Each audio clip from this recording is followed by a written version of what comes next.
Welcome back to the Swiss campaign abridged in the Great War mod for Hearts of Iron 4, where last time we were fighting an air war, fighting it and gradually losing it simply due to the enemy's industrial capacity. So as we were ground down and as our casualties mounted, I started looking for a way to get out of this dire situation.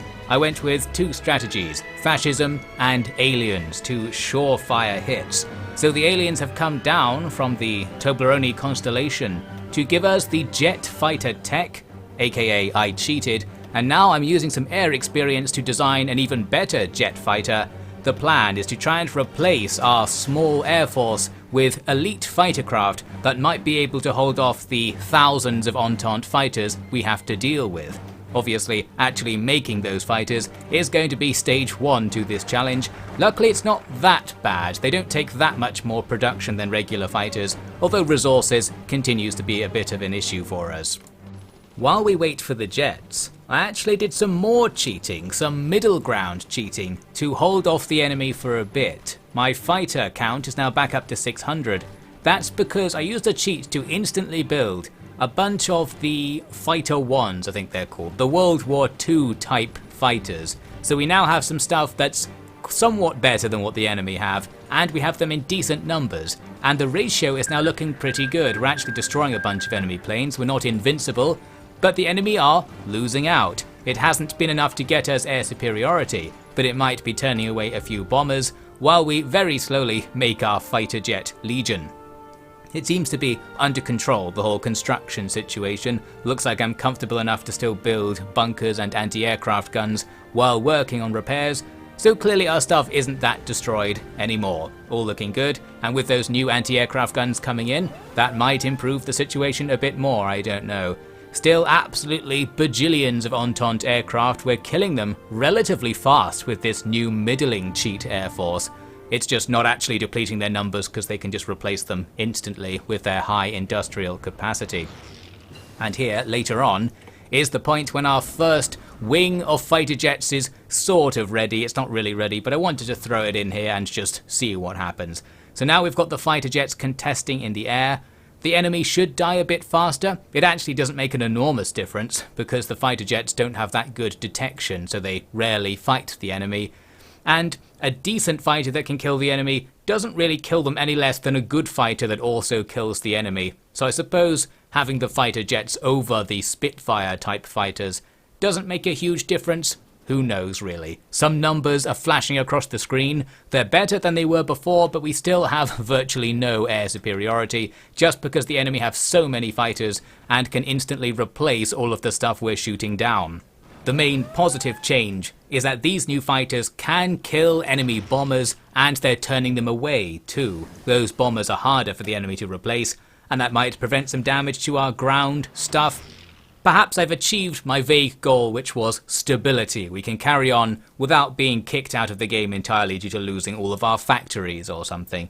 Here's a look at the scores then. It's actually kind of even. The game doesn't bother trying to guess who's winning at this stage anymore. It's become too complicated. But looking at the raw numbers, both sides in World War I have about the same number of troops left.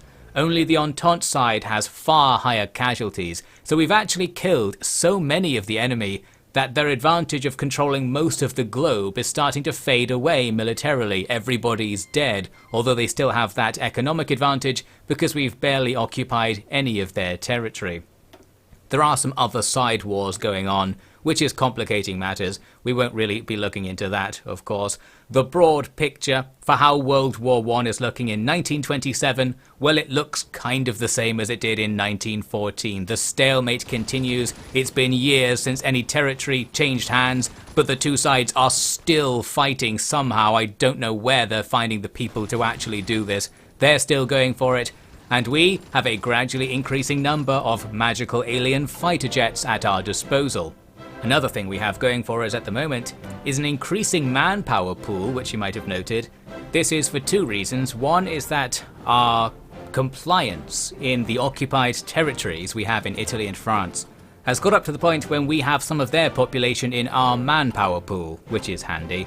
The main reason though is that I used the no requirement focus cheat thing to go down the fascist focus tree as part of me now being fascist. You might have noted my flag actually changed at one point. It was just the thing where you have a coup and your government changes, no drama. But we are now officially Fascist Sweden, or the Swedish Empire or something we're called. And I grabbed the Fascist Focuses to go along with it. And one of the big things they do is increase your recruitment capacity by making your people more militant.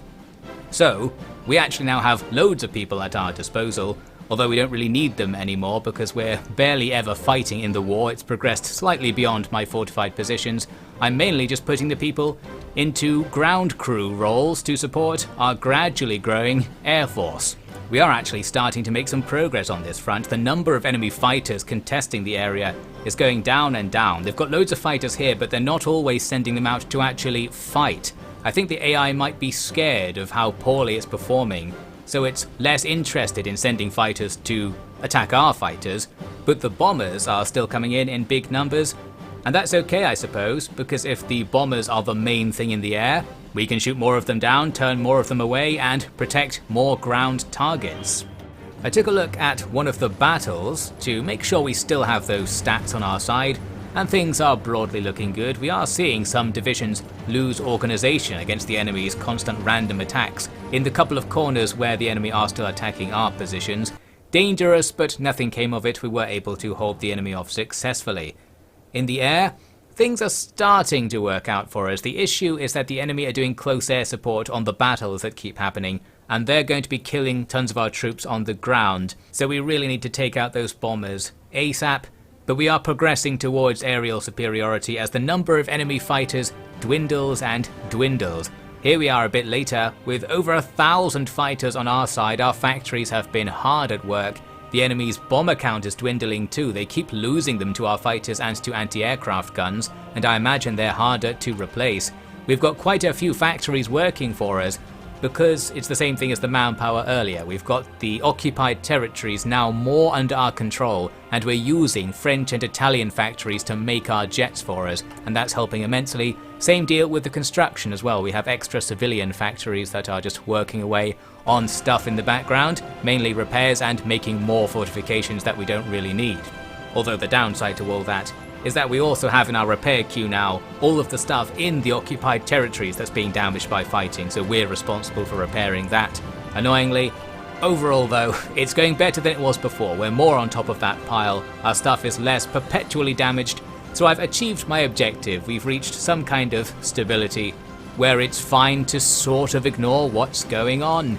Looks like Belgium has capitulated. There's actually some drama happening up here. Something finally happened on the Western Front. It's a bit messy, but the German Empire has gone around the Netherlands by sea by the looks of things to invade France from a new direction. A pretty decent idea. They've created this awkward pocket now with mixed results by the looks of those battles.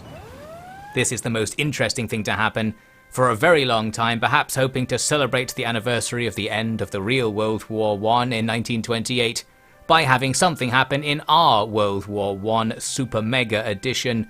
The rest of the world has its own drama going on. Well, I say the rest of the world. There's something happening in Russia. There's a mess in the Balkans that I'm not even going to look at, but what else is new? And there's a little bit of fighting on our front that's not going anywhere. This big pocket is, well, one of the only thing that's happened in the war that's done anything. We'll come back to that in a second. Here's a look at the air situation, and it's looking glorious. The enemy have finally stopped bothering to contest our air, or very heavily at least. We've either killed all of their fighters in this area, or perhaps more likely, the enemy have taken such heavy losses they've decided to stop deploying fighters into the theatre to make the ratio less bad, allowing us to now take aerial superiority and do something about the bombers. They probably should have kept going against us though, because we actually almost ran out of fuel. There's no fuel available in our trade network, so I can't really field all of my fighters at the same time, or I can't do it forever at least, and we were about to run out. I've now got the jet fighters grounded. We can just about put our lesser fighters out, and they for now will be enough to hold off the reduced strength enemy air force in the area. Looks like we just about got away with all that and avoided even the limitations of my cheating through the fuel system. Here's a look at the scores once again. Both sides still roughly equally powerful, but the enemy's losses are mounting. There's a new faction that's formed, New Groot Netherlands, so it's not just the Entente anymore. Not sure what's up with that, but they're also against us and they're also getting killed pretty heavily. As for our contribution, we've lost about 110,000 troops and defeated something in the realm of 4 to 5 million. I think I remember calculating after going through all the tooltips. It's pretty hard to actually work that out. Not too bad, I think you'll agree, but we definitely had better ratios earlier in the war, where we'd lost like 8,000 troops and killed like 2 million. So this later war fighting where we're being bombed all the time has really ruined everything. Now though, let's look at something else that happened. Well, hello! Mexico has taken over most of North America. That's mainly because Canada and the US have taken extreme casualties in World War I. The United States lost something like 14 million troops fighting on the Western Front. So Mexico obviously saw their opportunity and have just had most of that. So there you go, something is actually happening. A faction, a major faction in the war, is in trouble. France is in less trouble with this little pocket. I think on their own they'd eventually crush this pocket because it's so isolated. It looks like it's getting smaller already. However, there are other forces at play because the Spanish joined the Comintern for whatever reason, despite being fascist, and they then attacked the Entente and are pushing up into France. So now something big is happening. The Western Front now has a reverse side that the Entente are losing on, or perhaps New Groot Netherlands are losing on at the same time. Something is happening that benefits us, and then the game freezes. That means you know something big is about to happen.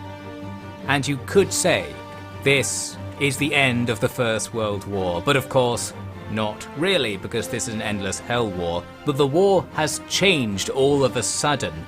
Lots of factions left the main war with white pieces. So now the war looks different. Our casualties have been erased. We're down to 41 casualties. That looks a little bit better for the propaganda. We're still fighting most of what was the Entente, but the Entente as a faction has actually disbanded. There's this other war here, which is the catalyst behind World War I ending. It's World War II starting. The Comintern, interestingly without the Soviets, but with the Russian Empire, which I thought was the non-Comintern version of Russia. Something weird's going on over there.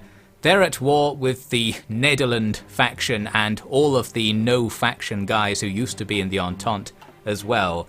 So there's World War II. There's a little bit of World War I left over that we're apparently involved in. Looks like Mexico got to keep a little bit of the United States, but not all the stuff they had earlier. They've come to some agreement. In Asia, a new Mongol empire has appeared, so you know something bad's going to happen there. Looks like the Soviets have just renamed themselves Russian Empire, but there's another faction also called Russian Empire, which is the anti-Soviet faction. They're making things super confusing for everybody right over there. The Netherlands are up to something down there near Venice. There are some weird pockets in France. France has lost a lot of its territory in this war, and most of its people, I expect. I think they gave up a whole load of territory to Spain as a result of that Comintern invasion. Well, that makes sense. Probably benefits us in some obscure way, unless the Comintern decides to come at us from an anti-fascist point of view. Then having Spain next door might be bad. Well, the war's cooled off. We've got no repairs to do. We can keep our fighters indoors and build up our fuel reserve. There are even more resources available in the trade network right now.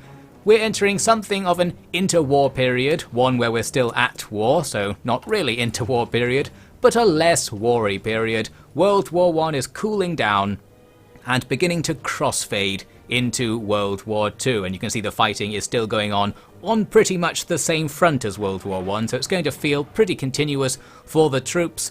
Maybe we can give them a medal for surviving World War I and entering the newly rebranded World War II. This time it's about fascism versus communism or something maybe, but ultimately you're still in the same field shooting the same people, so have fun with that. The other main development after the end of World War I maybe is the rise of the Netherlands for some reason as the new champions of this Nederlandish faction. Their Illuminati has united the world under themselves to fight for whatever reason. Here's an interesting event, part of the mod I guess. Some kind of official peace treaty event has happened. So there you go, the game itself is claiming that World War I is over to some extent, or something's over. Looks like the fighting's still happening, exactly the same as before. Oh well. And because most of the old Entente factions were coerced into the Netherlandish supremacy faction, now they're all callables in this weird secondary war. That means that weird secondary war is going to end up being exactly the same war we were in before, where it's just all of the Entente factions versus all of the Central Powers factions, with the added bonus that the Comintern factions are in the war on our side, with Spain there proving particularly useful indeed.